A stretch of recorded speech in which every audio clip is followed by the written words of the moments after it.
Bonjour tout le monde, je suis Antoine. Gabriel, j'ai une histoire incroyable à te raconter. Cette semaine, j'ai accompagné ma cousine Sophie chez un concessionnaire automobile et crois-moi, ça a été une aventure. Bienvenue à nouveau sur Waspoken French, cher auditeur. Antoine, tu m'intrigues. Qu'est-ce qui s'est passé chez ce concessionnaire? Ta cousine voulait acheter une nouvelle voiture. Exactement.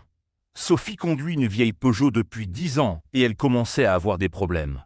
Le moteur faisait des bruits bizarres, la climatisation ne marchait plus et la semaine dernière, elle est tombée en panne sur l'autoroute.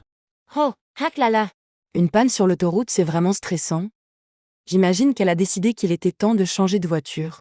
Pourquoi elle t'a demandé de l'accompagner? Sophie n'aime pas négocier toute seule et elle pensait que j'avais plus d'expérience avec les voitures. Mais honnêtement, Gabriel, je n'y connais pas grand-chose non plus. J'ai ma petite Renault depuis 5 ans et je ne l'ai jamais remplacée. Mais c'est parfait. Deux débutants dans un concessionnaire, ça promet des situations amusantes. Quel type de voiture cherchait Sophie? Elle voulait quelque chose de pratique et économique. Une voiture pas trop grande pour se garer facilement en ville, mais avec assez de place pour ses 2 enfants et son chien. Et surtout, elle ne voulait pas dépenser une fortune. Des critères très raisonnables. Et vous êtes allé dans quel type de concessionnaire? Une marque spécifique. Nous avons commencé par visiter le concessionnaire Renault près de chez elle. Sophie aimait bien sa vieille voiture française, donc elle voulait rester fidèle aux marques françaises. Le vendeur s'appelait Monsieur Dubois. Et comment s'est passée votre arrivée? Le vendeur était accueillant. Monsieur Dubois était très sympathique. Dès qu'il nous a vus entrer, il s'est approché avec un grand sourire. Il a dit « Bonjour, je peux vous aider à trouver la voiture de vos rêves ?» Sophie était déjà un peu intimidée. Les vendeurs de voitures ont souvent cette approche très directe. Comment Sophie a réagi? Elle est devenue toute rouge et elle a balbutié. Oui, enfin, je cherche une voiture pas trop chère. » Monsieur Dubois a tout de suite compris qu'elle était nerveuse et il a adopté une approche plus douce. Heureusement, un bon vendeur sait s'adapter à ses clients. Qu'est-ce qu'il vous a proposé en premier? Il nous a fait visiter le showroom en nous expliquant les différents modèles. Il y avait des petites voitures comme la Clio, des berlines comme la Mégane et même des SUV comme le Captur. Les yeux de Sophie brillaient devant toutes ces voitures neuves. Je peux imaginer. Quand on conduit une vieille voiture depuis des années, voir tous ces modèles récents doit être impressionnant. Laquelle a attiré l'attention de Sophie en premier? Bizarrement, elle s'est dirigée directement vers une Clio rouge. Elle a dit « Oh, celle-ci est magnifique !» Monsieur Dubois a souri et a commencé à vanter les qualités de cette voiture. Et quelles étaient ses qualités selon le vendeur? Il nous a dit que la Clio était parfaite pour la ville, qu'elle consommait très peu d'essence, qu'elle était facile à garer et qu'elle avait tous les équipements modernes. Écran tactile, Bluetooth, caméra de recul, système de navigation. Ça sonne bien? Et le prix? Il était dans le budget de Sophie? Ah, c'est là que ça s'est compliqué.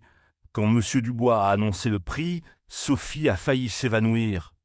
22 000 € pour une petite Clio, elle s'attendait à payer maximum 15 000 €. 22 000 €. Effectivement, c'est plus cher que prévu. Comment elle a réagi? Elle a regardé Monsieur Dubois avec des yeux ronds et elle a dit « Mais c'est très cher. Ma vieille Peugeot m'avait coûté 8 000 € il y a 10 ans. » Le vendeur a éclaté de rire, pas méchamment, mais il trouvait ça amusant. Les prix ont beaucoup augmenté en 10 ans. Qu'est-ce que le vendeur lui a expliqué? Il a dit que les voitures neuves d'aujourd'hui ont beaucoup plus d'équipements qu'avant. Les systèmes de sécurité, l'électronique, les finitions, tout ça coûte cher. Mais il a aussi proposé de nous montrer des voitures d'occasion. Bonne idée. Les voitures d'occasion peuvent être une excellente solution. Il avait un bon choix. Oh oui, il nous a emmenés dans un autre bâtiment où il y avait des dizaines de voitures d'occasion. Des Renault de différents âges, certaines avec seulement 2 ou 3 ans, d'autres plus anciennes mais en bon état. Gabriel, et Sophie, elle a trouvé quelque chose qui lui plaisait dans ce choix. Elle s'est intéressée à une Mégane bleue de 4 ans. Elle était en très bon état avec seulement 50 000 km au compteur. Et surtout, le prix était plus raisonnable, 14 000 €. Beaucoup mieux? 14 000 € pour une voiture de 4 ans, c'est plus dans ses moyens. Vous avez pu l'essayer. C'est exactement ce que Monsieur Dubois nous a proposé. Il a dit « Madame, voulez-vous faire un essai routier ?» Sophie était excitée, mais aussi terrifiée à l'idée de conduire une voiture qu'elle ne connaissait pas. C'est normal d'être un peu stressé. Comment s'est passé l'essai routier? Monsieur Dubois s'est installé à côté de Sophie et moi j'étais à l'arrière. Au début, Sophie conduisait très prudemment, presque au ralenti. Le vendeur lui disait « N'hésitez pas à accélérer, madame, testez les performances. Et elle a osé accélérer. » Petit à petit, oui. Une fois sur la voie rapide, elle a appuyé un peu plus sur l'accélérateur. Ses yeux se sont illuminés quand elle a senti la puissance du moteur. Elle a dit « Waouh ! Ça n'a rien à voir avec ma vieille Peugeot. » Je peux imaginer la différence. Une voiture plus récente, ça change tout. Qu'est-ce qu'elle a testé d'autre pendant l'essai? Monsieur Dubois lui a fait essayer le système de navigation, la climatisation automatique, le régulateur de vitesse et même le système de stationnement assisté. Sophie était comme une enfant qui découvre de nouveaux jouets. Le stationnement assisté, ça marche vraiment bien. Incroyablement bien. La voiture s'est garée toute seule en créneau. Moi, j'étais bouche bée à l'arrière. Sophie riait comme une petite fille. « Antoine, tu as vu ça? La voiture se gare toute seule. » La technologie moderne est impressionnante. Et après l'essai, Sophie était convaincue. Presque. Elle adorait la voiture, mais elle voulait réfléchir. Elle a dit à Monsieur Dubois « Je dois en parler avec mon mari ce soir. Je vous rappelle demain. » Le vendeur a compris et ne l'a pas pressé. C'est bien de prendre le temps de réfléchir pour un achat si important. Mais vous n'êtes pas rentré tout de suite, n'est-ce pas? Non, Sophie voulait comparer avec d'autres marques. Nous sommes allés chez Peugeot, puis chez Citroën. Elle voulait être sûre de faire le bon choix avant de dépenser 14 000 €. Excellente stratégie. Comment ça s'est passé chez Peugeot? Complètement différent.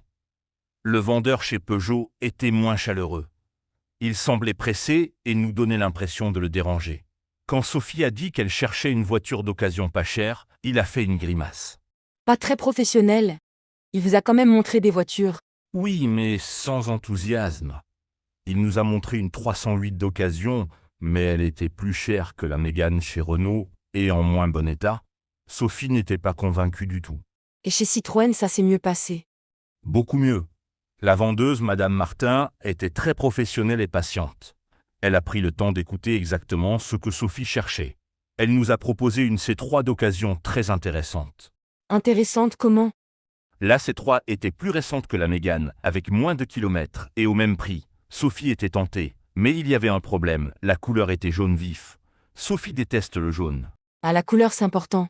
On doit aimer sa voiture. Qu'est-ce qu'elle a décidé?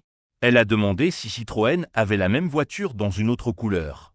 Madame Martin a vérifié sur son ordinateur et a trouvé exactement la même C3 en gris métallisée dans un autre concessionnaire. Parfait. Elle a pu la voir, cette voiture grise. Pas le même jour. Madame Martin a appelé l'autre concessionnaire et a arrangé un rendez-vous pour le lendemain. Sophie était excitée, mais aussi stressée d'avoir le choix entre deux bonnes voitures. C'est un bon problème à avoir. Et finalement, elle a choisi laquelle?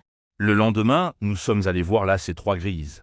Elle était magnifique. Sophie l'a essayée et elle était sous le charme. Mais au moment de signer, elle a eu une crise de doute terrible. Une crise de doute? Qu'est-ce qui l'inquiétait? Elle s'est mise à paniquer. Elle disait « Et si je regrette? Et si ma vieille Peugeot peut encore durer quelques années? Et si j'ai des problèmes financiers ?» Elle était toute pâle. C'est normal d'avoir des doutes avant un gros achat. Comment tu l'as rassurée? J'ai rappelé à Sophie tous les problèmes qu'elle avait eus avec sa vieille voiture. Les pannes, les réparations coûteuses, le stress de ne jamais savoir si elle allait démarrer le matin. Et surtout, sa panne sur l'autoroute. Bons arguments. Et ça l'a convaincue. Oui, elle a pris une grande respiration et elle a dit « Tu as raison, Antoine, je ne peux plus vivre avec cette angoisse permanente. » Elle a signé le contrat. Madame Martin était ravie. Bravo Sophie. Et qu'est-ce qui s'est passé ensuite? Elle a pu repartir avec sa nouvelle voiture. Pas immédiatement. Il fallait faire quelques vérifications techniques, préparer les papiers et transférer l'assurance. Madame Martin lui a dit qu'elle pourrait récupérer sa voiture 2 jours plus tard. Et pendant ces 2 jours, Sophie était comment? Excitée? Anxieuse? Les deux. Elle m'appelait 3 fois par jour pour me dire « Antoine, tu crois que j'ai fait le bon choix ?»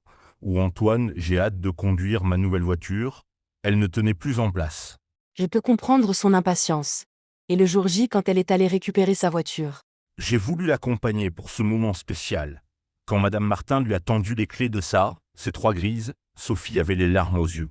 Elle a dit « Je n'arrive pas à croire que cette belle voiture est à moi. » Quel moment émouvant. Et pour rentrer chez elle avec sa nouvelle voiture. Sophie conduisait sa C3 et moi je suivais avec ma Renault pour la rassurer. Elle roulait très prudemment, comme si elle transportait un trésor fragile. À chaque feu rouge, elle me faisait des signes pour me montrer qu'elle était heureuse. Adorable. Et maintenant, après quelques semaines, elle est toujours satisfaite de son achat. Complètement. Elle m'appelle régulièrement pour me parler de sa voiture comme si c'était son nouveau bébé. Hier, elle m'a dit « Antoine, tu sais quoi? Ma voiture reconnaît ma voix pour le système de navigation. » La technologie moderne est vraiment impressionnante. Et sa vieille Peugeot, qu'est-ce qu'elle en a fait? Elle l'a vendue à un garagiste qui répare les vieilles voitures. Elle n'a pas eu beaucoup d'argent, mais au moins elle n'a pas eu à s'en débarrasser à la casse. Ça la rendait triste de penser que sa fidèle Peugeot finirait à la ferraille. C'est gentil de sa part. On s'attache à nos voitures. Et toi, cette expérience t'a donné envie de changer de voiture aussi? Un peu. Voir toutes ces nouvelles technologies m'a fait réaliser que ma Renault commence à être dépassée, mais elle marche encore bien, alors je vais attendre encore 1 an ou 2. Très raisonnable. Et si tu devais donner des conseils à quelqu'un qui veut acheter une voiture d'occasion? D'abord, il faut bien définir ses besoins et son budget avant d'aller chez le concessionnaire. Ensuite, il faut comparer plusieurs marques et plusieurs voitures. Et surtout, toujours faire un essai routier. Excellent conseil. Autre chose d'important, Oui, il ne faut pas avoir peur de négocier le prix, surtout pour les voitures d'occasion. Et il faut prendre le temps de réfléchir, ne pas se laisser presser par le vendeur, même s'il est très gentil. et niveau inspection de la voiture, il y a des choses à vérifier spécialement. Madame Martin nous avait donné quelques conseils. Il faut vérifier l'état des pneus, regarder s'il y a de la rouille, écouter le bruit du moteur, tester tous les équipements électriques et surtout demander l'historique des révisions. Très utile. Et pour le financement, Sophie a payé comptant ou elle a pris un crédit? Elle a pris un petit crédit sur 3 ans. Madame Martin lui a expliqué les différentes options. Crédit classique, location avec option d'achat, leasing. Sophie a choisi la solution la plus simple pour elle. Il y a beaucoup d'options de financement maintenant. Et l'assurance, ça s'est bien passé? Sophie a gardé la même compagnie d'assurance, mais elle a dû adapter son contrat pour sa nouvelle voiture. Heureusement, comme la C3 a de bons systèmes de sécurité, sa prime n'a pas beaucoup augmenté. Parfait. Et maintenant, Sophie utilise toutes les fonctions de sa nouvelle voiture. Pas encore toutes. Elle découvre quelque chose de nouveau chaque jour. La semaine dernière, elle a découvert qu'elle pouvait connecter son téléphone à la voiture pour écouter sa musique. Elle était aux anges. C'est amusant de découvrir progressivement toutes les possibilités. Elle a lu le manuel d'utilisation. Tu plaisantes? Sophie déteste lire les manuels. Elle préfère découvrir au fur et à mesure en appuyant sur tous les boutons. Parfois, elle m'appelle pour me demander « Antoine, qu'est-ce que fait ce bouton ?» Méthode empirique. Ça marche aussi. Et ses enfants, ils aiment la nouvelle voiture. Ils adorent, surtout les sièges d'arrière qui sont plus confortables et les vitres électriques. Son fils de 8 ans s'amuse à monter et descendre sa vitre, et sa fille de 12 ans adore contrôler la musique depuis l'écran tactile. Et le chien de Sophie, il s'est habitué à la nouvelle voiture. Au début, Rex était un peu méfiant. Il n'arrivait pas à retrouver ses repères et ses odeurs familières. Mais maintenant, il a adopté sa nouvelle place sur la banquette arrière et il semble très content. Les animaux s'adaptent vite. Et Sophie, elle a prévu des voyages avec sa nouvelle voiture. Oh oui! Elle rêve de faire un grand voyage cet été pour tester sa voiture sur de longues distances. Elle parle d'aller en Espagne ou en Italie avec les enfants. Avant, elle n'osait pas partir loin avec sa vieille Peugeot. Excellente idée. Une voiture fiable, ça change la vie. Et toi, tu l'accompagnerais dans ce voyage? Peut-être. Sophie m'a proposé de venir avec eux. Ça pourrait être amusant. Et puis comme ça, je pourrais tester sa voiture sur l'autoroute et voir si elle me donne vraiment envie de changer la mienne. Parfait. Et niveau entretien, Sophie s'est renseignée. Oui, Madame Martin lui a expliqué que les voitures modernes nécessitent moins d'entretien qu'avant, mais qu'il faut respecter les révisions programmées. Sophie a programmé sa première révision dans le carnet d'entretien. Très responsable. Et elle a pris une extension des garanties. Oui, une garantie d'1 an supplémentaire pour être tranquille. Ça lui coûte un peu plus cher, mais elle préfère être couverte en cas de problème. Après son expérience avec sa vieille voiture, elle ne veut plus prendre de risques. Très sage. Et maintenant, elle recommande ce concessionnaire Citroën à ses amis. Absolument. Elle n'arrête pas de parler de Madame Martin et de son professionnalisme. 2 de ses collègues sont déjà allés voir Madame Martin après les recommandations de Sophie. Le bouche à oreille, c'est la meilleure publicité. Et toi, tu retourneras chez Madame Martin quand tu voudras changer de voiture. Probablement. J'ai été impressionné par sa patience et sa gentillesse. Elle n'a jamais essayé de nous vendre quelque chose de plus cher. Elle a vraiment écouté les besoins de Sophie. C'est rare de nos jours. Et Sophie, elle a des regrets ou des surprises avec sa nouvelle voiture? Aucun regret. Par contre, elle a eu quelques surprises. Par exemple, elle ne savait pas que sa voiture avait un système qui éteint automatiquement les phares quand elle coupe le moteur. Elle a découvert ça par hasard. Pratique. Plus de risque d'oublier les phares allumés et de vider la batterie. Autre surprise? Oui, elle a découvert que sa voiture lui indique quand il faut faire une pause sur l'autoroute. Après 2 heures de conduite, un petit café apparaît sur l'écran avec le message pause recommandé. La sécurité avant tout. Les constructeurs pensent vraiment à tout maintenant. Et niveau consommation d'essence? Sophie est agréablement surprise. Sa nouvelle voiture consomme beaucoup moins que son ancienne Peugeot. Elle me dit qu'elle économise au moins 50 € par mois en carburant. Excellent. Ça aide à amortir le coût de la voiture. Et question conduite, elle se sent plus confiante. Beaucoup plus. Avec tous les systèmes d'aide à la conduite, elle se sent plus en sécurité. L'aide au freinage d'urgence, l'alerte de changement de voie involontaire, la détection des angles morts, tout ça la rassure énormément. La technologie au service de la sécurité, c'est formidable. Et ses voisins, ils ont dit quoi de sa nouvelle voiture? Ils sont tous venus l'admirer. Monsieur Durand, son voisin de palier, lui a dit « Sophie, votre nouvelle voiture est magnifique. Ça vous rajeunit de 10 ans. » Elle était tellement fière. C'est vrai qu'une belle voiture, ça donne confiance en soi. Et question place de parking, ça change quelque chose. Sa nouvelle voiture est un peu plus longue que l'ancienne, mais grâce au capteur de stationnement et à la caméra de recul, elle se gare plus facilement. Elle n'a plus peur des créneaux serrés. Parfait. Et elle a déjà fait sa première panne ou son premier problème? Heureusement, non. Mais elle m'a raconté une petite frayeur. Un matin, sa voiture ne voulait pas démarrer. Elle a paniqué pensant que sa nouvelle voiture avait déjà un problème. En fait, elle avait oublié d'appuyer sur la pédale de frein. Ah, les nouvelles habitudes à prendre. Chaque voiture a ses petites particularités. Elle s'y habitue progressivement. Oui, au début, elle cherchait partout le frein à main classique, mais sa voiture a un frein à main électronique. Maintenant, c'est devenu automatique, elle ne réfléchit même plus. L'adaptation se fait naturellement. Et niveau nettoyage, elle prend soin de sa nouvelle voiture. Oh, hack là là. Sophie est devenue maniaque. Elle lave sa voiture tous les week-ends, elle aspire l'intérieur, elle nettoie les jantes. Elle la bichonne comme un bijou. Ses enfants se moquent un peu d'elle. C'est normal de vouloir garder sa nouvelle voiture impeccable. Et elle a acheté des accessoires spéciaux. Quelques-uns. Des tapis de sol personnalisés, un pare-soleil pour le pare-brise et un petit parfum pour l'habitacle. Elle voulait que sa voiture soit vraiment à son goût. Parfait. Personnaliser sa voiture, c'est important. Et maintenant, est-ce qu'elle donnerait des conseils à quelqu'un qui hésite à changer de voiture? Absolument. Elle dit toujours, n'attendez pas que votre vieille voiture vous lâche complètement. Il vaut mieux anticiper et changer quand on a encore le choix. C'est son conseil numéro 1. Très Et son conseil numéro 2. Prenez votre temps pour choisir, visitez plusieurs concessionnaires et surtout, n'ayez pas peur de poser des questions. Les vendeurs sont là pour ça et un bon vendeur prendra le temps de vous expliquer. Excellent conseil. Cher auditeur, j'espère que l'aventure de Sophie chez les concessionnaires vous a été utile. Acheter une voiture, c'est toujours une grande décision. Exactement. Et rappelez-vous, une voiture, ce n'est pas seulement un moyen de transport, c'est aussi de la liberté, de la sécurité et du plaisir de conduire. Merci de nous avoir écoutés sur Waspoken French. À bientôt pour une nouvelle aventure en français. Et bonne route à tous ceux qui pensent à changer de voiture. Conduisez prudemment.